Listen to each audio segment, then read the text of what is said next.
మిగతా అన్ని మ్యాచ్లు అయితే ఓడిపోతూ వచ్చింది. వరుస ఓటములు, టేబుల్ బాటంలో ఉంది. సగం మ్యాచ్లు పైన అయిపోయినాయి, అయినా టేబుల్ బాటంలోనే ఉంది.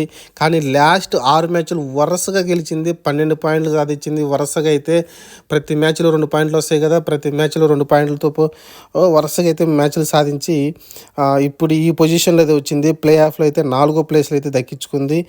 మీరు చూస్తే, ఎందుకంటే ఆర్సీబీ పోరాటం ఎలా ఉందంటే, ఇంతకుముందు ఇలాంటి పోరాటాన్ని మనం ఎంఐని చూసేవాళ్ళం. ఎంఐ స్టార్టింగ్ మ్యాచ్లు వరుసగా 3-4 మ్యాచ్లు ఓడిపోయి, ఆ తర్వాత వరుసగా మ్యాచ్లు గెలుచుకుంటూ ప్లే ఆఫ్కి వచ్చి, ఆ తర్వాత మ్యాచ్ ఏదైతే కప్పు కూడా ఎగరేసుకుని పోయి మనం చూడటం చూసాం. కానీ ఈసారి ఆర్సీబీ కూడా అలాంటి ఛాన్సే వచ్చింది.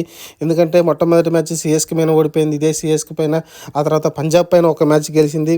ఆ తర్వాత వరుసగా అయితే కేకేఆర్ పైన, ఎల్హెచ్ పైన, ఆర్ఆర్ పైన, ఎంఐ పైన, ఎస్ఆర్హెచ్ పైన, అలానే కేకేఆర్ పైన వరుసగా అయితే అన్ని